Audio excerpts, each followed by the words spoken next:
It's now streaming, so we're on, I think. We are starting our 29th episode of The Tuning Fork. And this is also sort of a tribute to Heather's favorite number, 29. And maybe you can tell us more about that later, Heather. But anyway, there's Heather Ackroyd and Dan Harvey. They're in Great Britain. Margaret is there in Amsterdam. Jim's in New York. Emily and I are here in New York City. Kelly is there somewhere in Great Britain, I assume. London.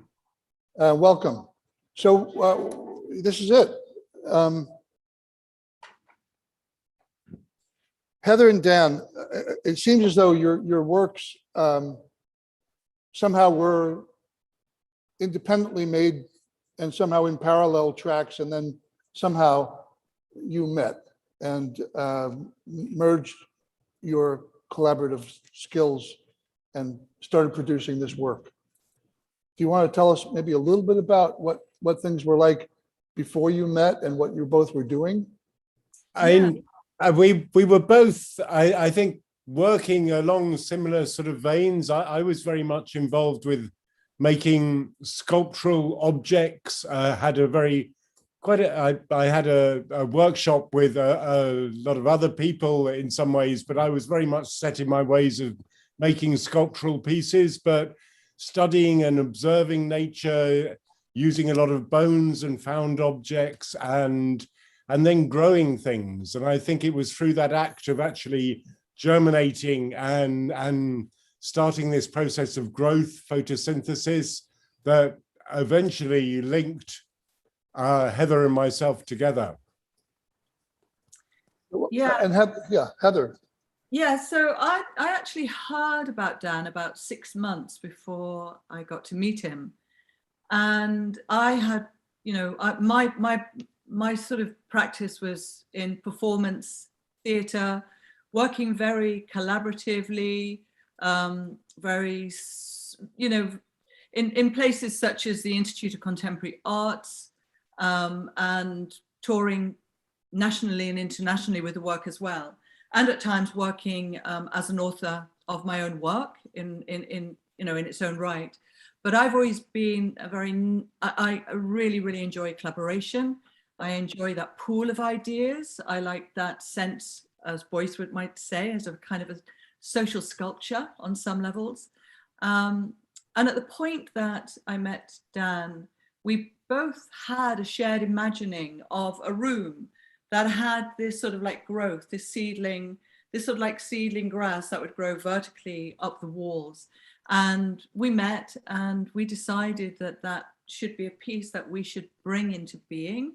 And we did that in 1990 in this quite extraordinary village in northern Italy, where Dan's parents had, along with a lot of international artists in the 60s and 70s, had basically moved into this village sort of temporarily at times and created this international art village.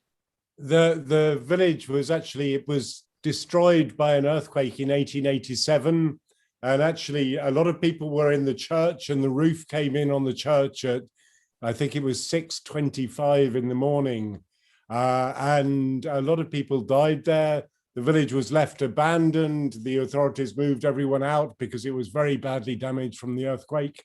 And then in the 50s, various people had moved in. The army moved in to move them out. And then in the 60s, some artists moved in and slowly brought the village back to life. So this is Bassano Vecchia near San Remo in northern Italy. And we had this big vaulted arched room that my parents squatted, and below the village, there was actually a lot of clay. So we worked out this sort of paste that we could put on the walls so that we could push the germinating seed into. Sure. And we grew this vaulted seeding space together.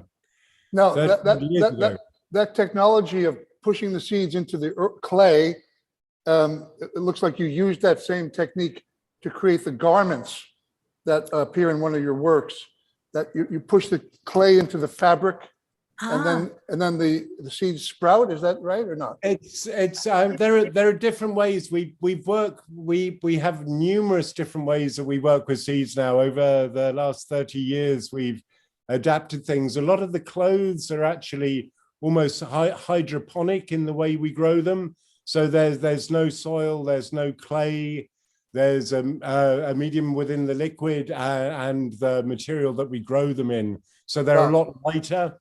But yeah, there are different ways that we grow pea seed. All right. Well, excuse me. Go ahead. Yeah, no, it is a hydroponic way of growing, and in fact, you know, at the point that I met Dan, I was working with the material more in that way, so it became this sort of like gravity-defying grass, growing sheets and hanging it, draping it, or making sculptural forms.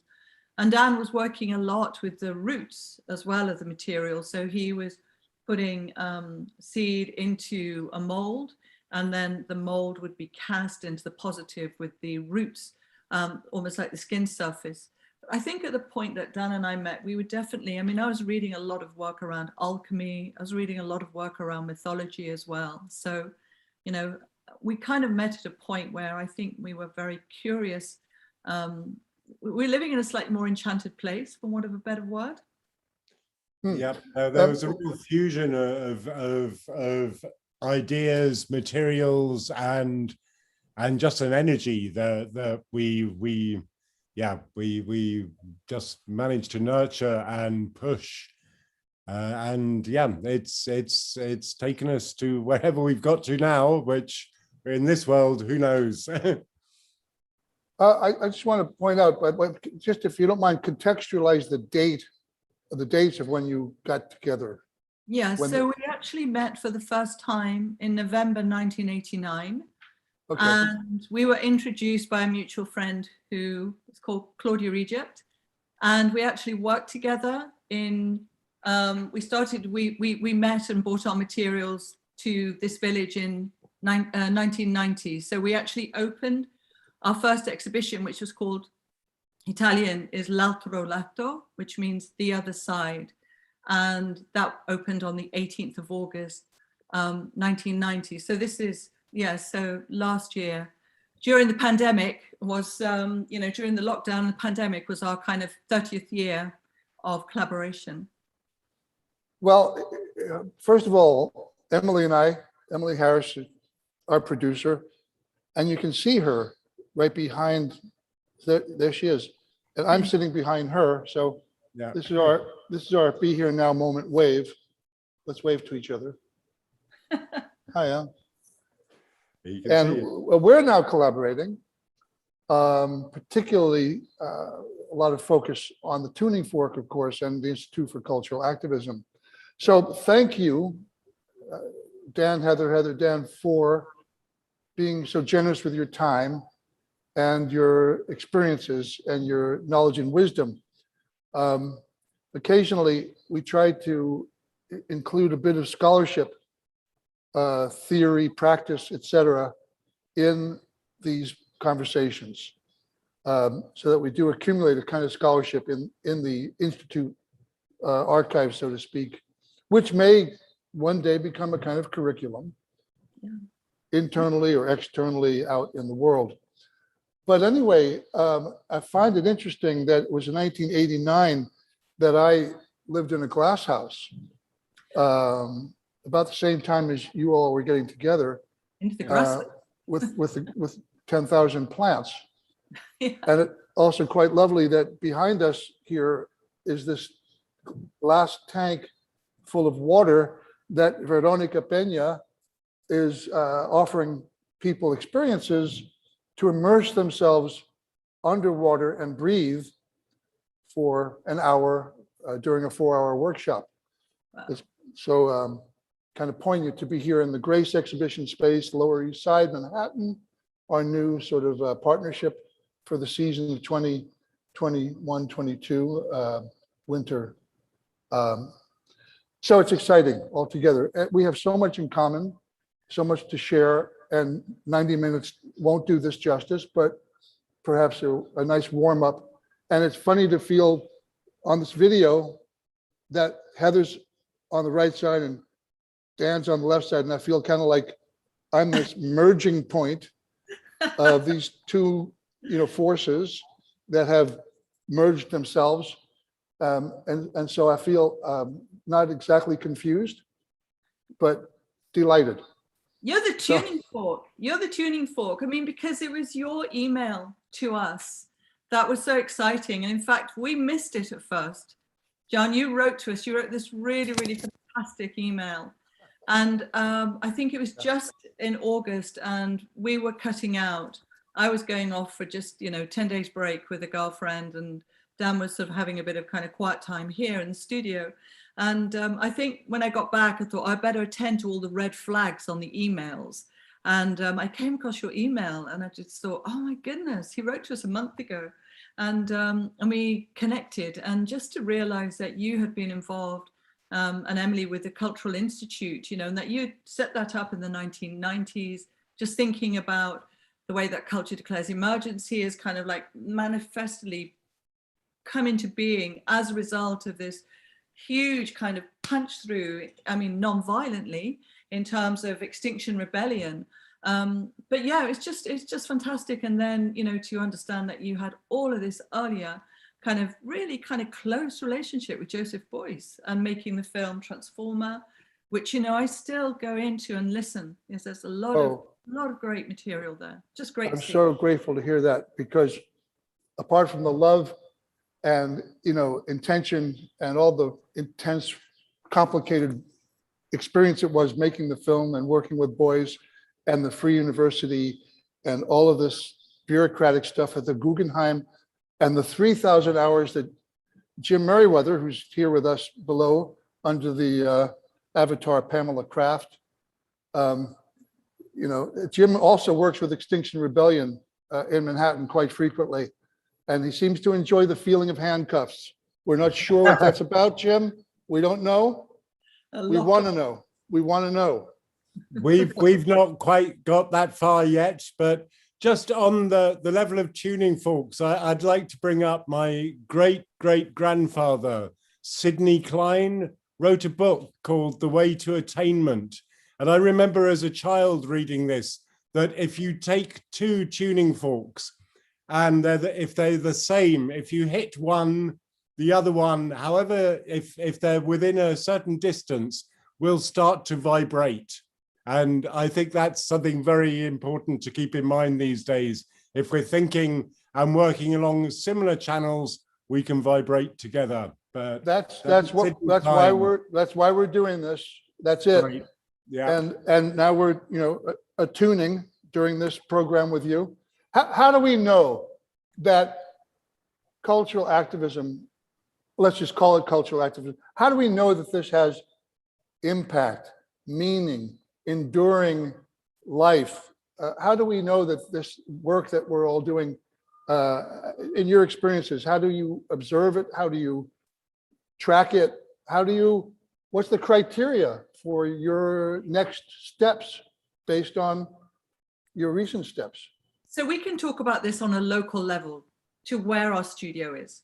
I mean, this will lead towards Extinction Rebellion and Culture Declares Emergency. Thank you. But on a local level, which is we border what's called an area of outstanding natural beauty. And, this is a landscape that Dan was brought up, as a child. His father would go up into the woods and photograph the deer and take photographs. I mean, he was an artist, a writer, a photographer, and also was very involved with the Romani and Gypsy culture as well. He wrote two books, the English Gypsy Caravan. But they basically got permission to go in and to start to what they called drill for oil, but it was actually fracking. And this was given in around 2008. And we sort of got slightly involved at that point. But actually, that was a 10-year campaign. But it's a win. It has been a win. 2016, people actually moved into the forest. They dug tunnels. They built tree houses. The community were bringing straw bales so that they could make places to, they could make their shelter. And, you know, they came in the autumn, it's quite a hard winter. The community were bringing up food every day because they couldn't light a fire because it was Forestry Commission. But they arrived in this kind of, you know, very anarchic, but using a kind of a section, what's called a section 106 to make a home. But they're very, you know, it was kind of like a delicious slice of anarchy in the woods. It was, you know, it was sort of like the, you know, almost like Robin Hood. You know, it's that kind of sense of people kind of going into the woods to try and bring the system down. And you know what? Between the work they were doing, really galvanized the community. And there had been probably close to £140,000 spent with High Court appeals, you know, kind of going back to court. In fact, today there's been another High Court appeal, but we'll come back to that as well from a colleague of ours. But what actually happened was that absolute dedicated level of resistance, of activism, we won. And there is not going to be any drilling up on that hill. But we had to dig so deep, and we knew it was going to be, you know, I mean, actually, I don't think we knew at first. We just thought it has to happen. They cannot drill up here. The last 7 years, I went to a local protest on the big COP26 March day on Saturday. In the last 7 years, the local activists have stopped 7 fracking sites in this area. So to answer your question, yes, you can win, but it has to be through community and at all different levels, and trying your damnness that it's not hierarchical, because everybody has to play a role within that. Okay, let me just ask you an art question. Okay, yeah. An art question. Like, first of all, do you think that the work that you're doing, we're doing, cultural activism does, contributes a sort of meaningful sensibility or aesthetic to society? And does that matter? Does what we're doing become sexy? Does what we're doing become part of the visual vocabulary or cultural vocabulary that expands culture, not necessarily commodifies it, but expands it? Is that, do we see evidence of this?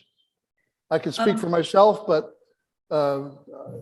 opening the floor. And Dan, I interrupted you. I know you're trying to say something. Yeah, Dan, do you want to step in? No, I think it's so important to work on as many different levels as we can. What Heather was talking about on Leith Hill here, there were the people fighting it legally, who were the homeowners up on the hill, and you know, and there was the legal side of it that actually won and then was overthrown by the government. It wasn't until the foot soldiers, the infantry in the forest came in that actually really physically blocked things. I think visually, creativity and art can bring another level into the discussion. We have the science and we know the science, but not everyone listens to the science. But I think every single way that you can disseminate any information and get it out there. So I think there is something very, very beautiful about the way art can communicate things, can make people feel. It's through culture that we have our richness. So I think art certainly plays an incredibly important role. And I don't know what Heather and I do. You know, it's something, it's a passion that we have, and we do it because we love it. We don't do it for financial gain or for anything else. It's because it's a passion. And I think we need people to be passionate nowadays and to actually look at nature around us. To me, it's the artwork, for me, making art has always been about observing nature, respecting nature, and trying to show nature for the beauty that it is, really, I suppose. I mean, that sounds quite emotive, but that's where I come from anyway. Well, what you're contributing to us all and to our society is extremely precious and powerful, and skillfully passing on tools of understanding and activating, engaging in the world. I just want to ask you, when was it that you individually or collectively recognized your roles or the mechanism of being a cultural activist as apart from, let's say, distinguished from political art activist, cultural activist? Can you just sort of explore the sort of, context or a little bit the territory there? I mean, I think, I was kind of, I was sort of brought up in a household where there was always to some extent, there was always a questioning of power structures and, who called control, why those systems were in place to some extent. So I think I always had a leaning, and my natural predilection was always to work with people who are trying to break down, sort of to some extent, either, kind of accepted forms of theatre making or art making. It's kind of, I mean, that's why to some extent we are the type of artists that we are, because we're looking to kind of, not just, to dissolve the frame, to kind of to engage with cross-disciplinary work, which is very much part of my early practice. But I think actually I was quite involved with activist work, I think, even when I was a student. And I think in 1988, when I heard and listened to what James E. Hansen, the NASA atmospheric scientist, was saying about what was then called the greenhouse effect, it sort of just seared into my mind, into my body. And I just thought, this is, I couldn't find the words for it. It was just something beyond big. And, it was a hot summer that year. And actually I was making an artwork, and out of that also came a sculpture, which was a kind of a camel-esque type of creature, but it was almost reflecting back to this sort of the notion of the Eden. Old Persian story actually had that it was a winged camel that came into the Garden of Eden, and just sort of thinking, we have to start step up, so activism has just always been a very kind of, it's been there. It's not always easy. You have to still pluck up courage to get out there and to block roads, and all hands off to the people who are locking on, who are getting arrested, who are sitting in the jail cell. And just in the last few weeks is the first prison sentence for 6 months for a partially sighted activist. But to sort of go back, it's just the art and the activism is there. And if we can hold it together within the notion of ethics within the aesthetics, then I think it is doing something. So, Dan, do you want to respond to that? No, I think we are at such a moment in time that we have to do everything we can to minimize the damage. It's something, we were involved with the project Cape Farewell that was taking artists, scientists, educationalists, writers, dancers, choreographers, different people up to the high Arctic from 2003 to look at climate change, to see it, and if they felt moved to respond and make works. And I think Heather and I were very acutely aware of things prior to that, but that somehow cemented something in. When you're in an environment like the Arctic, that just 99.9% of the population is south of you, and you're in this environment that is totally other, and yet you see how we've affected it. When you're sitting on a beach and a walrus comes out of the water straight in front of you with a black plastic bag in its mouth and looks at you and you look at it and you think, what the hell? Is it trying to tell me something? And then it goes back into the water and comes up later without it. But it's like there's a communication, there's something that is going on. And I don't know, there was something that totally changed the way I see my position on this planet, and where, I don't know, there's there is magic on this planet. There's beauty on this planet, and yet we've been ignoring nature, ignoring that. We've steamed ahead with our steam power, with our industrial revolution, with our carbon, with everything. And where's it taking us? Where's it taking us? Where are we going? Where do we need to be going? I don't want to transform this into a kind of Joseph Beuys 100-year birthday tribute, but I remember there were two things, because I was very excited about the happenings, where the audience in the art context have happenings. The participants were part of the outcome of a production. So the process was itself an iconic art experience. So I remember when I was about 15 years old, I had a friend of mine that Emily and I actually know, cut my hair out on the football field near the high school because I intentionally wanted to provoke some creative response to that. And lo and behold, someone started taking pictures of this haircutting event on the football field. Now, so you could see that there was a sort of catalyst that provoked a response. And then you start to wonder, well, what happens if we do this on a larger scale? So a few years later, when we climbed on all the bridges around New York City, we could see from the reaction of that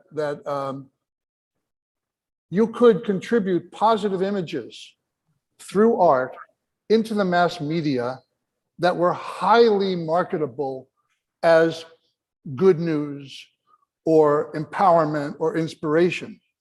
So somehow, as a community, it feels good to do good shit. You know, it feels good to do things that actually, well, they generate neurotransmitters in your body. There's a sense of communal energy. There's a experience that it might benefit not only the inner ecology, but the outer ecology.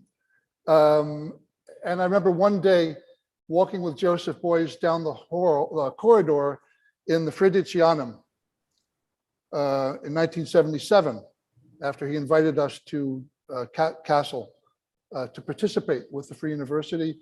And I said, Joseph, I heard that, you know, oxygen from plants can support human respiration. And one day I want to do a performance where I sit in a glass house with plants breathing interactively. And he's saying, yeah, you know, and lo and behold, a few years later, the 7,000 Oaks occurred. He didn't tell me about that. And eventually I did that performance. And again, in his honor. A little detail, which the audience might be curious about, and I don't know if Chris is still here, but welcoming to Chris, who I don't know, appeared, disappeared. People on Facebook and YouTube, I hope you realize how unusual this encounter is and how interesting and maybe fortunate it is to be part of it. And thank you for joining us in this community.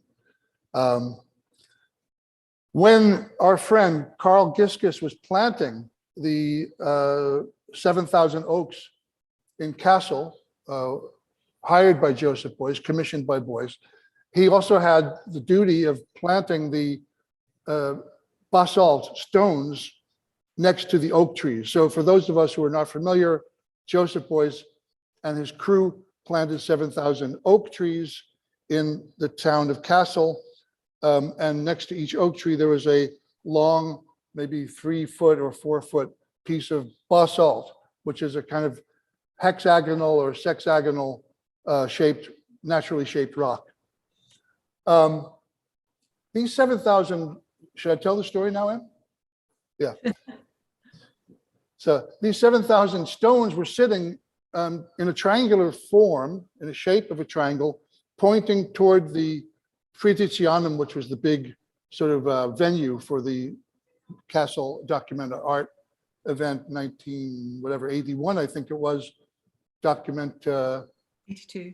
7. Huh?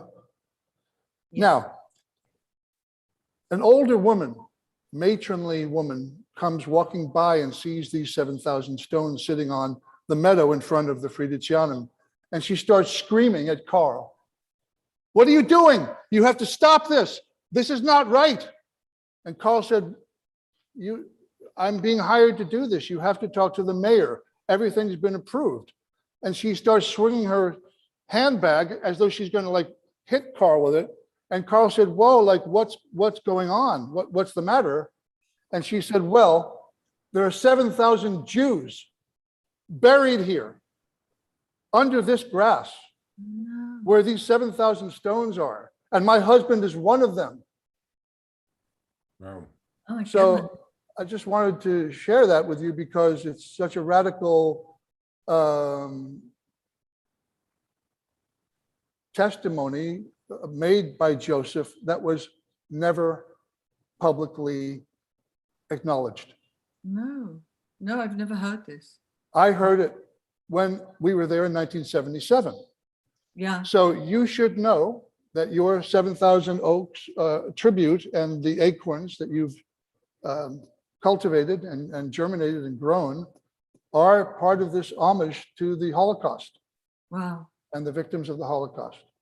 And victims, of course, not only victims who were killed, but also the victimization of a whole culture. I mean, that was dominated by fascism and impregnated with fascist thought. So that's where community kind of goes wrong. That's where community goes wrong. So now we're in the world of NFTs and such. And we have the opportunity to also perhaps transmit messages through this recent, marketplace. Yeah. Something else to talk about. But it might be exciting now to share some of your work, unless you have some comments related to what we just covered, what we just discussed. And welcome back, Chris. Thanks for being with us. Yeah, Chris is in London, I think. Cool. Hi, Chris in London. Hello, Chris. Hey, hi there. So we just thought we were actually just going to start with a little bit of Extinction Rebellion, because it's 3 years. Extinction Rebellion first congregated on Parliament Square at the end of October in 2018. Maybe 400-500 people, including Greta Thunberg, who was tiny. She was a schoolgirl, and the microphones weren't working very, very well. So actually, what happened was that she would speak, and then people would speak what she'd said as well. It was quite extraordinary, and that was the first time. It's a bit like some of the religious festivals in Italy, where you have the priest say something and then everyone who hears it repeats it. And this went out from Greta, who I didn't even know who Greta was in 2018. And there she was standing. You're not allowed to have any amplification in Parliament Square, God forbid. And yet here it was, the mic check, and everyone would repeat it. And it was so moving. It was such a moment. There were very few of us, but 2018 was the start of of Extinction Rebellion. But we're going to show, so we launched Culture Declared Emergency was launched in 2019. And it was a group of people from all across the arts. Many of us have been involved in Extinction Rebellion. And there was, from that Parliament Square, the next one was an occupation of 6 bridges. And then there was an Easter rebellion as well. But we're just going to show a 1.5-minute film of a recent action. Have you got it there, Dan? Yeah, no, I have. I mean, what is amazing is this is Parliament Square with police everywhere, making sure that nothing happens. They were so on top of Extinction Rebellion. We were all in the square, and yet this was able to happen, which it's very short. It's a little bit hectic, but we'll show this as you're loading it up. I just want to just underlying the idea of ritual and how important rituals are in sustaining an experience and enduring an experience and radiating that experience through ritual. Yeah. Which I think we're all very the pink boat became iconic, having been bolted to the ground in Oxford Circus for the 11 days of the first really big rebellion. Yeah, the Easter Rebellion. We'll just quickly show this little moment in time. You make the image bigger, Dan.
I mean, basically, I'd seen that vehicle go round Parliament Square once before. It stopped there.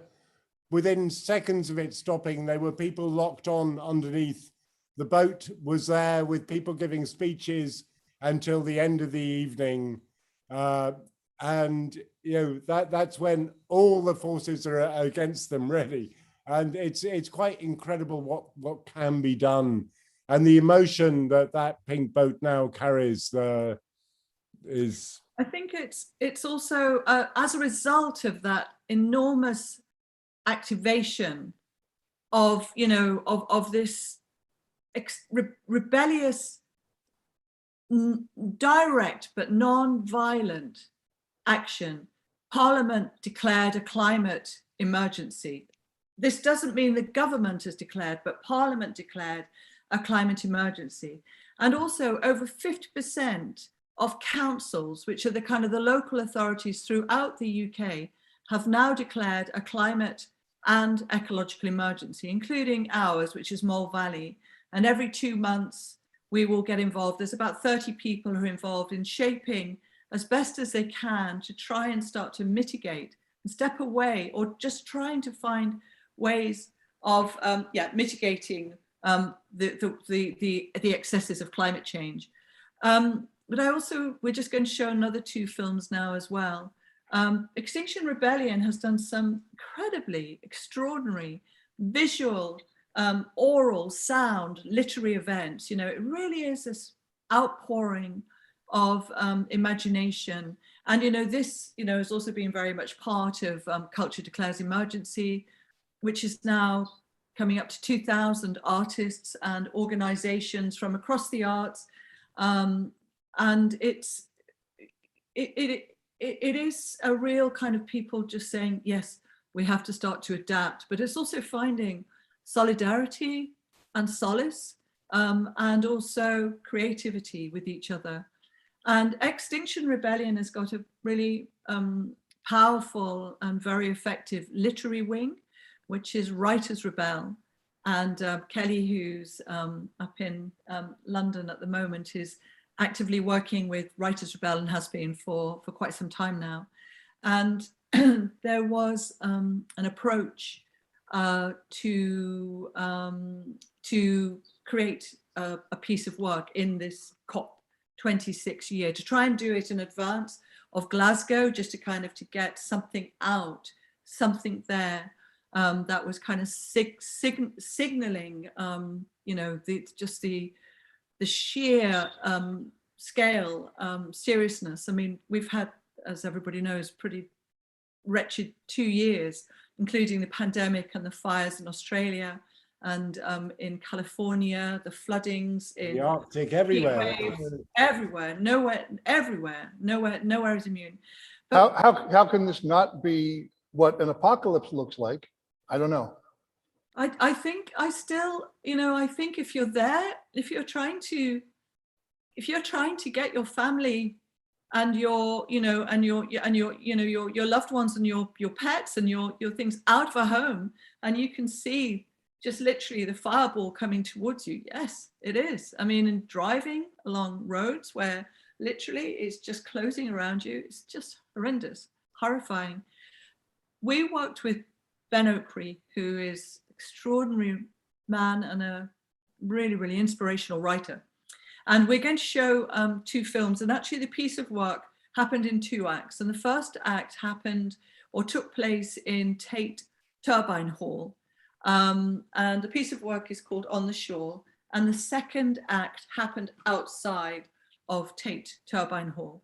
So we'll play the first piece now. And this is, so many people were absolutely instrumental in making this piece of work happen. And we have much gratitude for everybody who played a role in this. The reason that it's in 2 parts is the Tate couldn't be seen to be involved with Writers' Rebel and Extinction Rebellion. So there was a clear cut, but as soon as it left the building, it was for us to do what we wanted. So very brave on Francis. Are you? Okay. Yeah, I'm playing Jasud. Oh, sorry, that's the wrong one. One moment. I had it before. Wait a sec. It'll be there. When the videos appear without sound, it's also very powerful, I have to say.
This earth that we love is in grave danger because of us. They say that the earth has, I don't know, maybe only 50 years of topsoil left. They say, I don't know, maybe we've only got 2 decades of fishes in the sea. Can you hear the future weeping? In the past, we have used fear. We have thrown facts at people.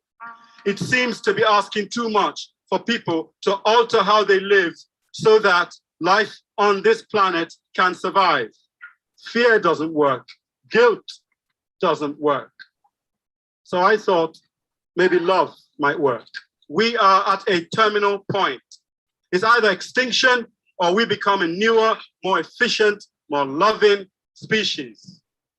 Nothing ordinary can achieve that. Only love can do it. Our love must save the world, for love is the last power that stands between us and extinction.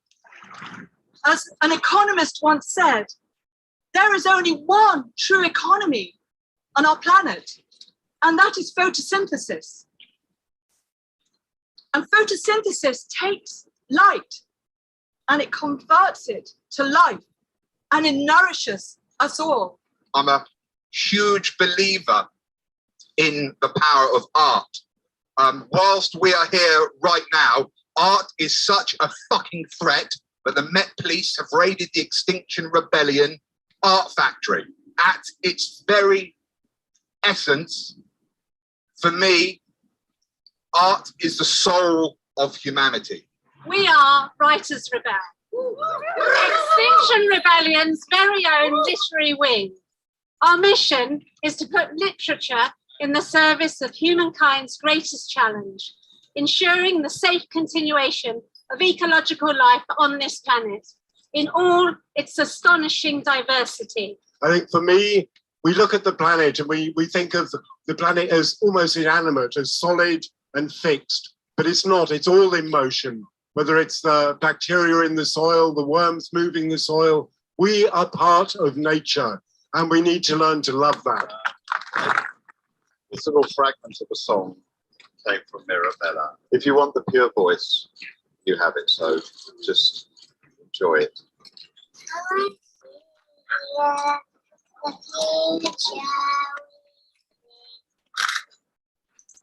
Once you hear the future,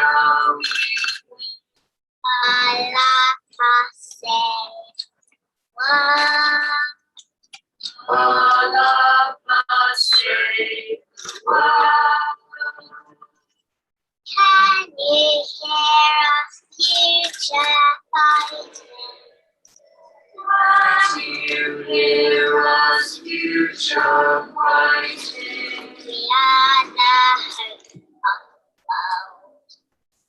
we are the hope of the world. Thank you very much.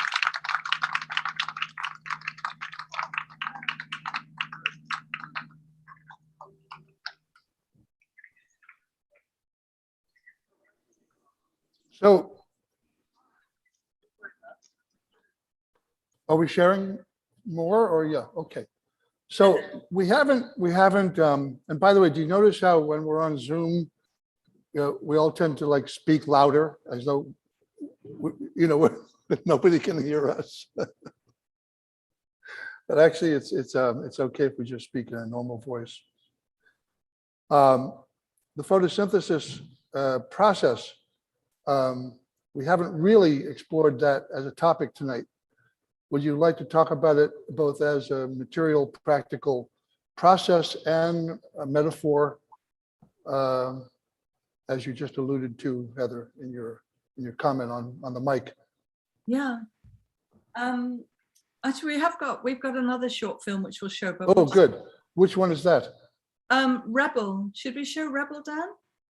Yeah, we could. I mean, yeah, no, I think maybe we should show Rebel. We could speak a little bit about photosynthesis beforehand. Well, let's ask you. It's such a fundamental process. Right. Without it, we wouldn't have life on this planet. Oh, yeah. If it wasn't for plants capturing sunlight and transforming that, producing oxygen, producing the atmosphere that we have, also producing the fossil fuels that we have, but producing the food, everything depends on photosynthesis. So it is absolutely fundamental with all life. And I think that's something through our work, just working with grass or living materials, that slowly became apparent. It wasn't why we started using it maybe to start with 30 odd years ago, but I don't know, Heather, do you want to? There is, well, I think in a way, you know, I mean, we have, it's interesting. I mean, we're obviously working with seedling grass. We by growing it, by subverting it, growing it on the vertical surface, and projecting a negative image onto it as the grass slowly grows over days. As that blade of grass is looking for the light, then actually it will seize whatever light it can and will make a corresponding amount of chlorophyll.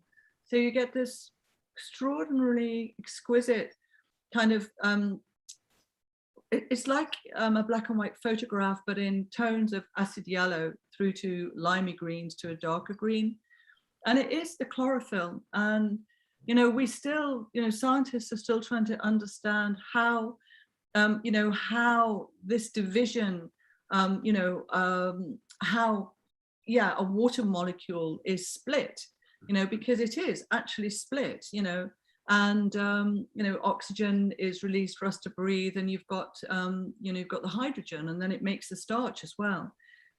The energy that would blow apart a laboratory. And this is almost like the philosopher's stone. If they can understand how this happens, we may down the line have, clean energy.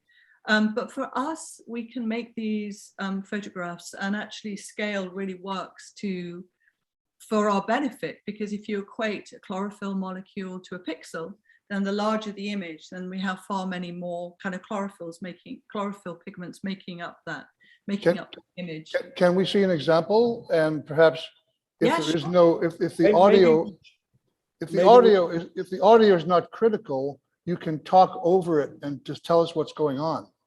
I think in the next film, there's an audio that sort of explains it. What is wonderful about the chlorophyll molecule is that it's identical to the heme molecule in our blood. The only difference is in our blood, we have iron at the center of that molecule, and in chlorophyll, we have magnesium. So there's such a similarity between our blood and chlorophyll.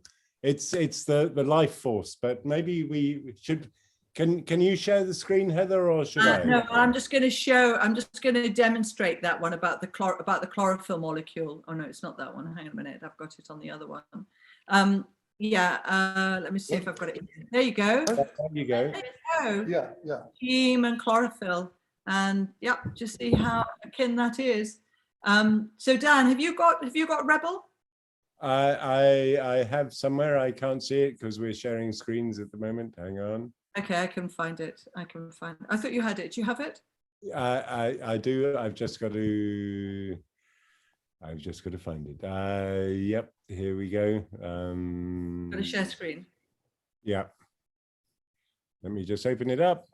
So this is a kind of a performance. This is just a very short sort of edit of a performance piece we did earlier this year. Again, working with Writers Rebel and texts that Rebel writers, Jay Griffiths, Ackroyd. And I'm Dan Harvey, and together we work under the name Ackroyd and Harvey. We have created a piece of work called Rebel. And Rebel exists as some framed artworks which are displayed in the Dutch barn, a trap on which is mounted what we call a photosynthesis photograph, which is depicting a portrait of a rebel. The photographs are produced by growing grass vertically in a darkened space and projecting a black and white negative onto them. So it's purely the production of chlorophyll, the green pigment. Where there's a lot of light, it goes very dark green. Where there's less light, less green. Where there's no light, there's no chlorophyll, it's yellow. We're opening here Wat Tyler Country Park. Wat Tyler, renowned for leading the peasant revolt in 1381. 60,000 peasants from Essex and Kent moved through all of the network of roads to the city to speak with King Richard II, saying they had rights. It was an extraordinary moment in time, but the rebellion was squashed. Today, we are seeing a whole global movement of people in protest, in rebellion against extinction of nature, extinction of people. So we are working with 3 performers. They are using texts that we have been given permission from Writers Rebel. The 3rd piece of writing is by a wonderful young man who very sadly and unexpectedly died last year. These are the words of wildlife biologist and campaigner Raphael Coleman. known as Iggy Fox. Taken from the defense speech he planned to deliver in court alongside other exile activists. After his death, his mother found a collection of his writings. He opens. Nothing has ever inspired me so powerfully. Nothing has ever given me so much hope or a sense of purpose. Nothing has ever been so clear to me as these visions that I have for the future. And he closes, I will not be dead until my dream is. I will not fade away until my vision does. I will not be gone until my hopes are.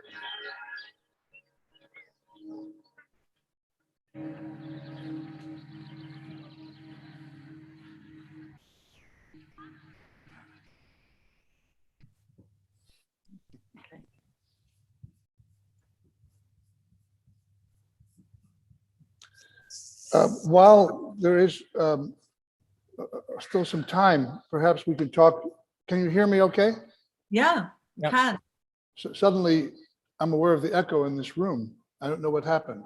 Darkness outside, whatever. It's about 5:04 in New York. And generally, after about 60 minutes or so, we invite interactivity with the participants in the show. But I thought it would be worthwhile to talk a little bit about your project with the Oaks. Also, obviously related to growing and trees and such. But what was the story of how this occurred, and what is your feeling of continuity with the 7,000 Oaks project and perhaps with the community around Joseph Beuys? We've had 100 trees marking the centenary of Beuys's birth, and they've been on the South Terrace of Tate Modern, and down below in the oil tank has been his end of the 20th century. So this was, this was curated by Francis Morris, who is the director of Tate Modern. And it just, this wouldn't have happened in the same way last year. So in a way, after such a dreadful, just after such a very difficult, painful year for many people, this resonance between the trees, the beginning of the 21st century, germinated from acorns we collected in 2007, and his basalt stones below. It's very, very, very powerful. And actually the exhibition closed on Sunday, and the trees are now being, the irrigation is taken out. They're grown in these specialized air pots. So actually they're doing very, very well. They've been very, very well looked after, and they will eventually be planted. 2 are being planted at Tate.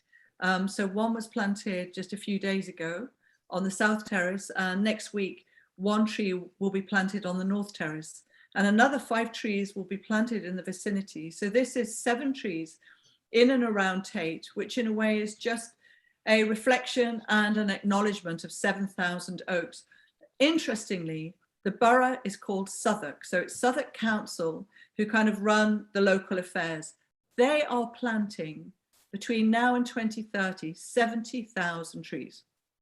So, we can actually say these 7 trees are going to have this extraordinary community of trees, up to 70,000 over the next 30 years. And this is part of this council wanting to green their city, to reduce pollution, to try and mitigate against the urban heat island effect. But it's also, for me, it has to be about an ecological and a social justice as well, because there are parts of our city where ill health presides, and that's in areas of social and economic deprivation. And, if we can bring trees, but also work really closely with community so that there's a rooting in of care and commitment of care to the trees, but using creativity and art and education and ecology to bring that relationship to be as nurturing and as fruitful and as long living as it can be. This is where we're moving. Okay. So, Em, do you have a question or a comment? Oh, her mic is off. Okay. Should we go to audience? Go to audience? Okay. So we offer space now for other people here tonight, and many people are listening and not visible here on this Zoom. Among them are very steadfast supporter and participant Ron Smith, and I don't know who else offhand because I can't see that information right now technically.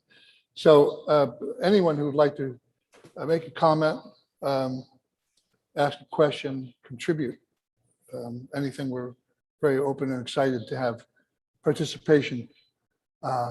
Unfortunately, we can't conduct that aspect through Facebook and YouTube, but here on Zoom we can. So thank you for your generosity. And I think Kelly made a few comments in the chat earlier.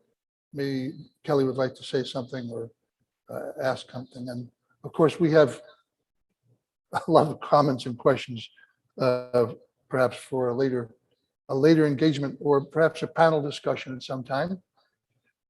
So please jump in. There's Jim Merriweather and John, I have just a couple of questions actually. Yes, Chris. Hello, Heather, and hello, Dan. I've not been aware directly of your work. I live in central London. I'm sitting in Islington now. I wish they would plant a tree on my street. There are none at the present, and they seem to have gone away. But my daughter is the, I think, organizer. She's the singer in the band for Extinction Rebellion. So she helps coordinate the music with the band, which is really good. They're really a good band, I think. A lot of people enjoy them.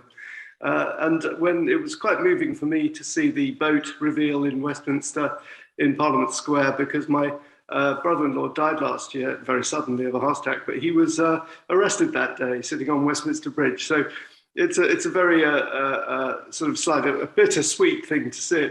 I just wanted to ask, because I absolutely adore Ben Ockery's use of English, and I think he's a wonderful choice to narrate such a piece. But I just wondered, where can we see, just guide me, where can I see some of these remarkable grass pieces around in the UK? Do you have a sort of somewhere I can click through to have a peek where I can find them? So we're actually working. I mean, we're not going to be making any new work in London until, subject to funding, until October 2022, and that will be a collaboration with the poet and performer Zena Edwards, who was part of the launch of Culture Declares Emergency. She sang this extraordinary song in Take Turban. I don't know if you've got a little bit of Zena singing down in the grass coat. We could show it. I mean, up until I think it was on Monday, we removed the actual portrait of Iggy Fox that was in the last clip, was on show in a gallery in Richmond, the Orleans House Gallery. But it's actually over here in the corner of the studio. I don't know. There it is. I've never seen grass used in such a way. I think it's a very ingenious technique, and so such an appropriate choice of medium for the kind of the métier or the message. And I'm very intrigued by it. I like to also as Emily pointed out earlier, it's temporal. It's changing. It's and I mean, this piece here will be recycled. We'll strip it back and it will be composted.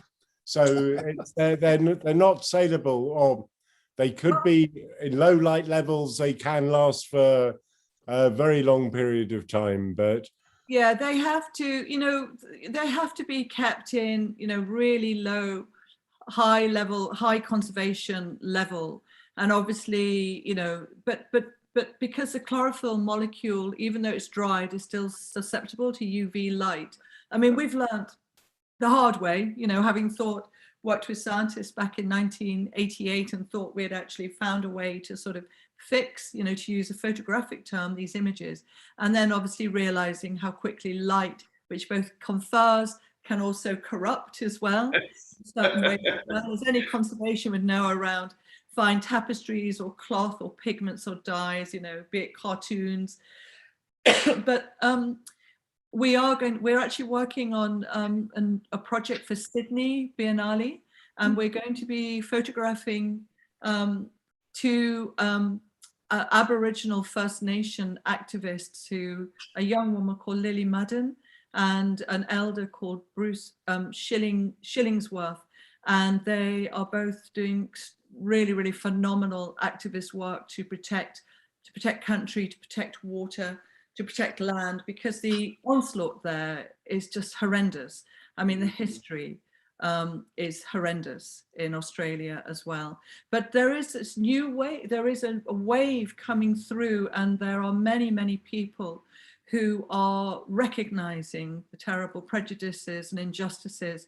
And, you know, I think there are turning points, even though, again, there's a very, very, I would call, you know, fascistic governance there, very coal, very fossil fuel. But so this is the next project. So we'll probably our last long haul trip to that side of the world. I think we're moving and shifting our practice over the next 3 years completely. Very exciting. Yeah, it's very difficult to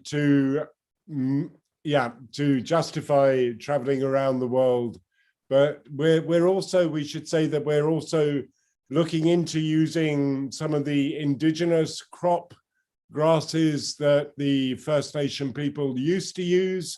That, I mean, there's a fantastic book, Dark Emu, that talks about the cultivation that the Aboriginal First Nation people had there, that was sort of totally written out of any English sort of viewpoint when people moved into Australia. But there was a whole cultivation, was a whole farming practice there. So we're trying to link back into that in some way, in any way we can, which obviously isn't easy, but it's very intriguing, and it reminds me of the evolution of people like Richard Long and land art, looking at any other way of expressing it. And I like also the fact that it's not sustainability; it's already sustainable. John and Margaret and I have been having, and Emily, Margaret and I have been having just an interesting conversation about the impact of digital art, and it's a conversation at the moment. That's the right way to direct it, but it's intriguing when you start to look at the impact. You know, every NFT is an hour's electricity for one European household.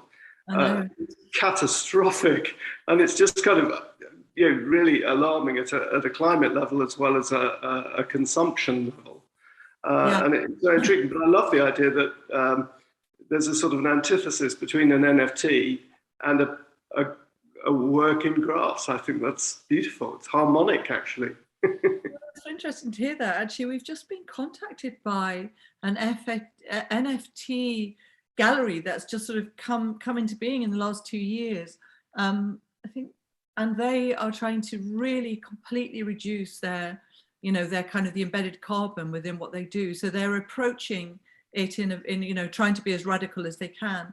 But just also to add that, with the launch of Culture Declares Emergency, Architects Declared Emergency, Music Declared Emergency, Heritage Declared Emergency. So there are all of these different movements. Business declares emergency, lawyers declare emergency, advertisers declare emergency. There's all of these different movements. And periodically we sort of find moments to kind of connect and, I think, to come together and to kind of create a larger movement at times as well. So, there is, in this extraordinary destabilizing political place that we are, there are these communities who are really forging some very deep friendships, but very much at the heart of that is art and creativity, which is, which I think is really, really, I think it's really encouraging.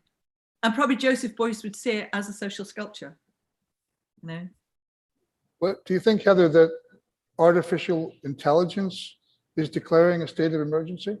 My God, it hasn't let me know yet. If it isn't, it certainly should be. You know, We're working on it. It's one of our projects.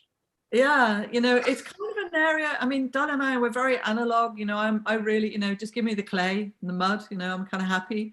But and the seeds and the plants. But it is funny. We've tried producing the photosynthesis work with laser digital projectors. It doesn't work. It's not the same as analog. And does interface the interaction with oxygen, quantities of oxygen or quantities of carbon dioxide impact the process in some significant way or useful way? It's possible it does. It's experiments that we've not had the ways and means to try. So, well, what other experiments would you want to explore in that, within that technology? Can you reveal, or have you talked about it?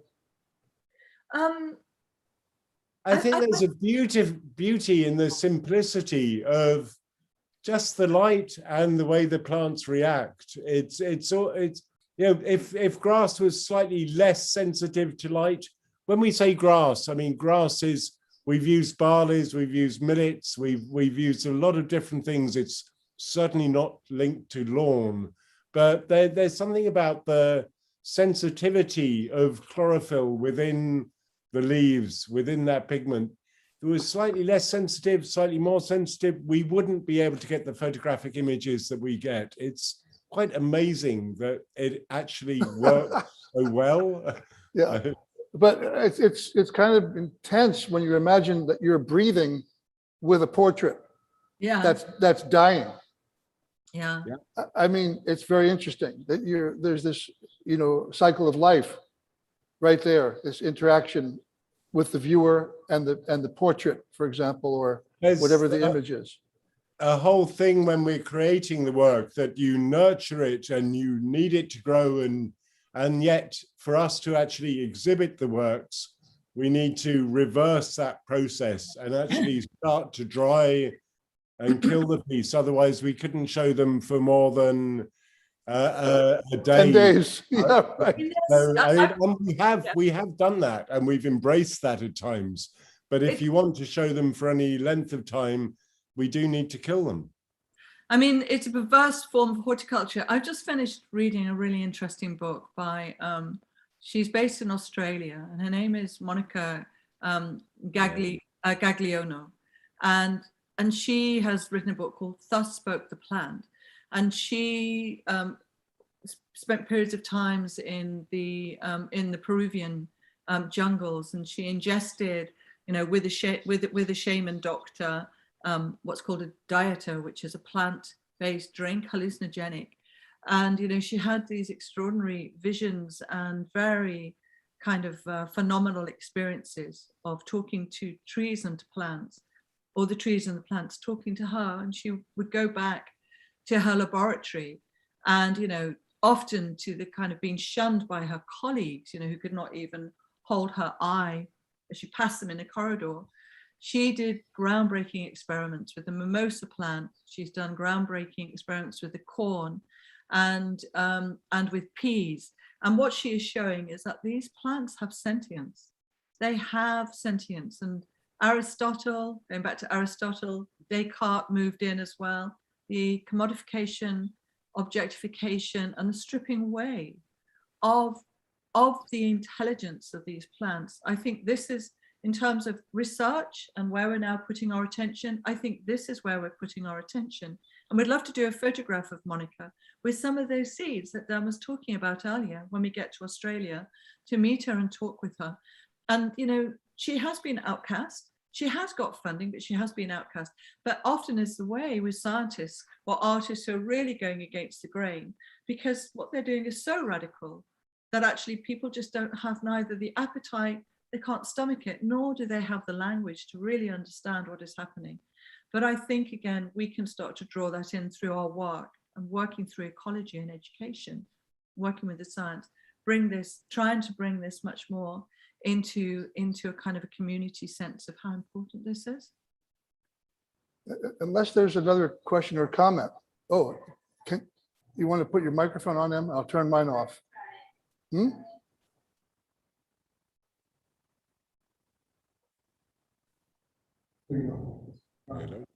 Is it clear? Yes. Okay, great. I don't quite have a question. I wanted to make a comment. In the videos that you showed, it was so moving to watch the grass, I don't know what you call it, the blanket or the grass sheet being rolled, and to experience with the performers the care that and the kind of like solemn ritual of this event was just stunning. It was absolutely stunning. And I feel like the way you speak about caring for the grass and caring for this artwork, it really comes across also in the event. It's really nice to hear you say that, Emily. You know, Ben, what was so interesting is because we'd never met Ben. We only ever first, it was having these Zoom conversations with Liz Jensen, who is Writers Rebel, a really, really remarkable writer and woman, the mother of Iggy Fox, the young man who died last year. So she's been going through, she's been, dealing with deep grief. And meeting Ben on Zoom, conversations were that there needed to be that sense of ritual, the cello. We kind of quickly agreed. We quickly understood that the cello was the instrument for the interior, and that was we just arrived at that point. And Ben actually invited Georgina, who's a friend of his, to play, and also the trumpet. That was an agreement, and also the dancer Charlotte is Ben's wife, but that seemed to be right as well. The dancer, and that when she just does that beautiful bit with her fingers, drawing it down, and just her power, the way that she was moving and sweeping the people as they were carrying this scroll. It became like a scroll. And somebody else almost described it. It was almost like kind of putting it on the water. And actually, as it went over, it was like all hands on deck. And even the public was taking off their shoes and pulling up their trousers and getting in the water because that tide was coming in quickly. Wow. It's so surprising. I mean, I think in the film, you only see it at low tide. The tide rises 6 meters there, and it comes in very quickly. We were against the times. We didn't have permission to float it. The London Port Authority and the police, we didn't notify them until the day before. Luckily, they allowed it to go ahead. I mean, it could have gone to. It was an action. It was and yet we were so lucky that with so many people supporting us that we managed to get away with it, and it worked. There were about 80 people who made that happen. Kelly was working with us every day in Tate Turbine. It was intense with a capital I, at times. I just wanted to say, I think Emily really picked up on how everyone really wanted to nurture the work. And it was, I spoke to Frances Morris last week, and she said that everybody at Tate absolutely adored it. It was something that was very special.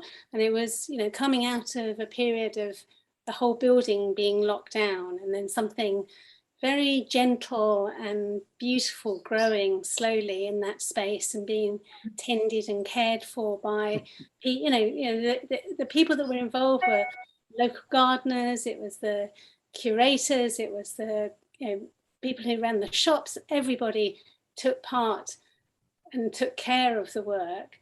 And then this group of creative people came together to help us move it from from inside the turbine hall and down to the shore. And I mean, the amount of planning and thinking and sort of scratching heads and calculations and last minute, the joy of, you know, and actually everybody up to their necks in water, muddy water, to see this thing ripple in the waves. It was honestly one of the most incredible things I've ever been involved with. And I dare you all to do one somewhere. You should do it. You should come and do it. You should come and do it on the Hudson. Never again. Never again. We might get fined for littering if we did it in the Hudson. Yeah. Well, we never clean up after ourselves. We took it all away. Yeah.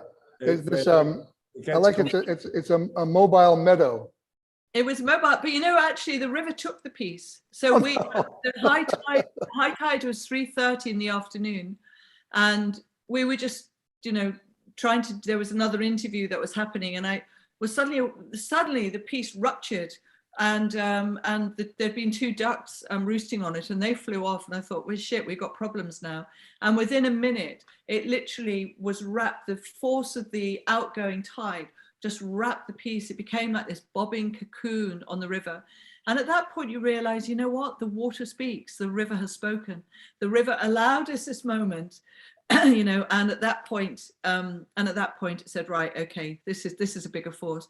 But it actually, even that moment of disruption played to help us, because it meant that we had an hour earlier to dismantle the piece, and actually we could all just kind of crawl away to the pub and crawl away home at kind of 10:30 at night, rather than it going on to midnight when we were just the tiles rolled underneath the grass. It stayed tethered, and we retrieved it all and removed it from the Thames. So our anchor points, we had 4 of them. We didn't lose anything in the river. It was all held, but yeah. It was interesting because Ben had a dream, and he takes his dream. Maybe you may have read The Famished Road, but he had a dream, and the grass was it was this sort of he said, a very beautiful presence in this long kind of flowing mantle, which had been an image we had been talking about. But he said it was sodden. It was kind of soaking, but he said, this is important. And of course, I realized afterwards, because we had to cut this grass and we hung it over the chains, you know, just from this kind of, you know, recessed area. It looked like these sort of hides. And I realized afterwards, I thought his dream was prophetic. He had dreamt, you know. Anyway, there were many, many moments like this. The whole piece felt, there were many moments where it felt like just quite alchemic. I wonder what you think. I'm sorry, Dan. Did you have something you wanted to add there? No, it's fine. I could add many things, but yeah. Go on, John. The very powerful virtues of disruption or intervention, not only, of course, in a social space where there's disruption, ritual, and pause, but in that pause, there's this, as Emily used the word, was it stunning them? What is it that's being stunned, if not our mundane, patterned, mechanical, robotic behaviors, identities, projections, you know, and distortions of reality? That being stunned is what our work, I feel, is really purposeful in accomplishing. That, you know, we do have an opportunity through the shock, or what I love to call it sublime trauma, that what's traumatized is this, you know, conditioned response. And we're given an opportunity through art, you know, to occupy the space of the unknown and to have a renewed look at not only our own identities, our capacities, our potential for social synergy as communities, and totally review and revise the reality that is our future. We have to revise. Next week, we're taking part in a conversation which is called Conflicted Territories. And we're speaking with Jeremy Dennis, and he is a remarkable artist. He's Shinnecock tribal member, Long Island. And, you know, he's been archiving sacred sites across Long Island. 13 tribal people lived there. 2 have got federal recognition. It took 40 years for the 13 tribal groups. Federal recognition. But he's a photographer, a researcher, an archivist. He's also restored Mars House, which is for artists of color to become and find a place. Really, really inspiring work. And these are the conversations. Tyson Younger Porter, amazing book, Sand Talk. He says, we live by the first thermal dynamics. You know, the Europeans, people who came in, it's all entropy. Second, he says, it's here. The Big Bang is here. It's here. Everything is in a process of creation and recreation. You know, and he says nothing is going. So again, these bigger conversations that even our perception of time is not right, because we're crucifying ourselves. Really, we are absolutely, you know, Western civilized mentality is crucifying, crippling, traumatizing, brutalizing our environment. Cheery note. Cheery note. I was discouraged. No, but I mean, that's that is like a substance, you know, that we can work with. That is a self-material to transform. And you do that how? With love, with humor, with, you know, mindfulness, and the way that you're working is so superlative and marvelous. And we would like you to continue working together, and we hope that is coming to be and will continue to come to be. Enormous contributions. We do absolutely everything I said, which is always going to come from a place of heart and anger. At the same time, when it comes, the reconciliation or the manifestation of whatever the art is, it has to come in such a way, whether or not, as you say, it stuns, it quietens, it makes people reflect, or it draws people together in some sort of communion, which can be hilarious as well. I mean, humor is fantastic. And actually some of the most amazing Extinction Rebellion work I've seen has been so satirically, brilliantly funny, or full of pathos, like the Red Rebel Brigade. You know, it's like the best street theatre you could ever wish to see. And also going for hearts of darkness, like Tufton Street, going for the heart of darkness and saying, we will shine. So long, Chris. Chris is saying good night. Sorry to interrupt. Lovely to join you. I have a daughter arriving. Must see you. Bye. Thanks so much, Chris. Bye. Thank you, John. Nice to meet you. I was wondering, Heather, should we show just a little bit of Zena singing in the tape? Yeah, let's finish. Can I share a screen as a And before we say good night, we would like to say happy birthday to Robin Winters, one of our dear friends. And happy birthday, Robin. Sorry for the overexposed image. Happy birthday, Robin. Yeah. Thank you very much.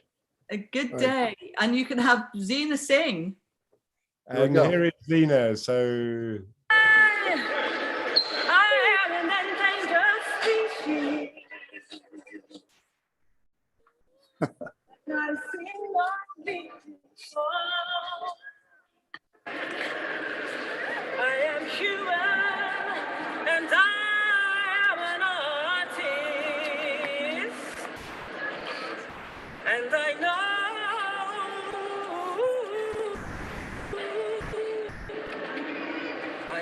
where my voice belongs, 'cause I am an endangered species, but I see no before. I am human, I am an artist, and I know where my voice belongs. I am here, I exist. I shake my fist with these words from my lips. My mind is set and my body is strong. I sing of a rebirth, no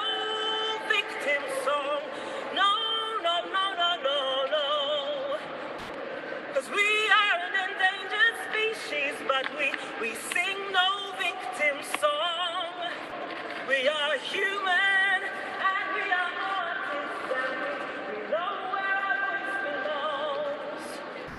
The system is blind, it binds our feet to silence our skin, no freedom of speech. We work all day so we can find peace and states of violence are to peak. Na na na na na na na. 'Cause nature is life, this earth has got rights. We'll fight for her freedom out of my life. The road is long, but the struggle is strong.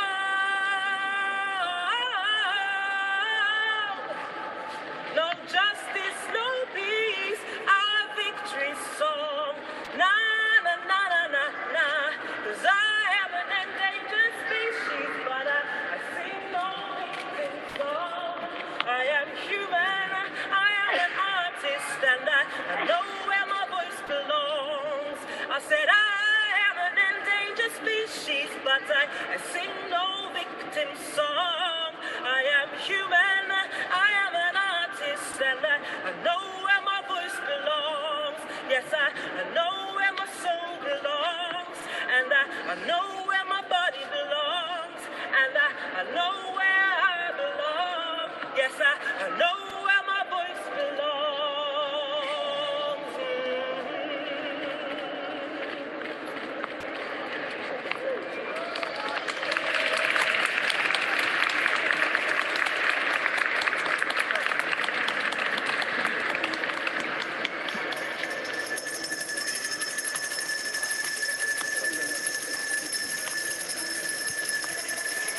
So, Zena.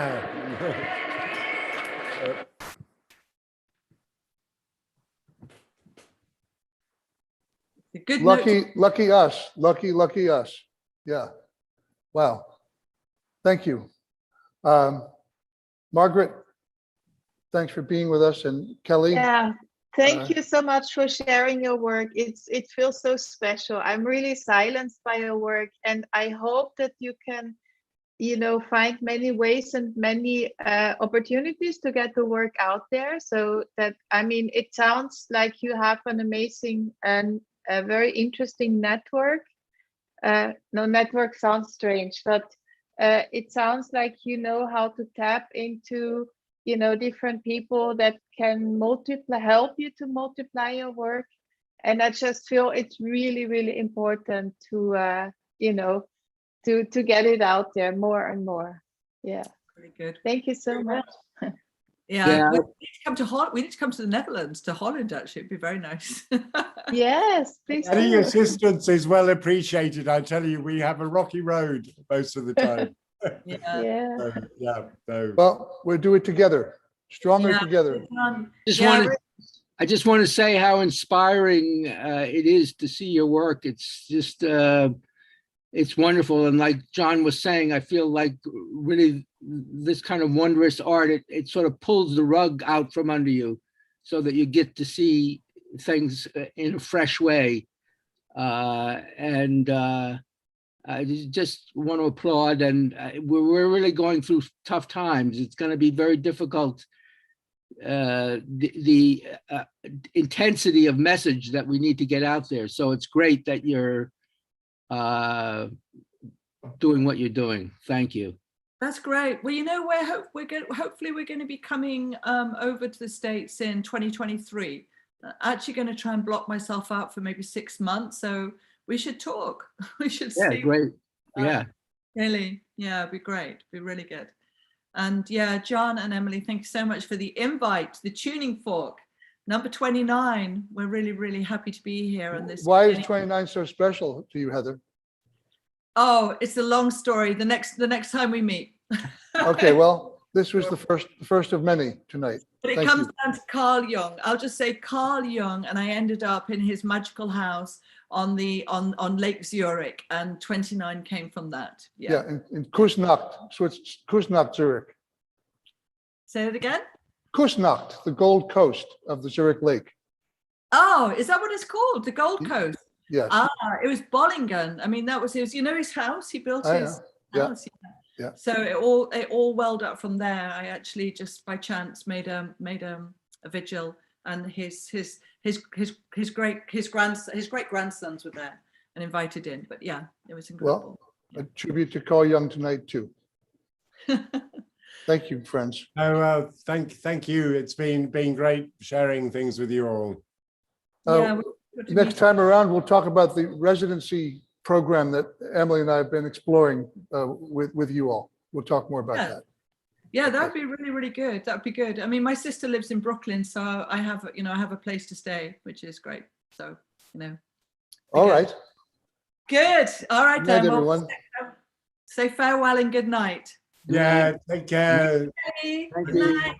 Happy trails to you until we meet again.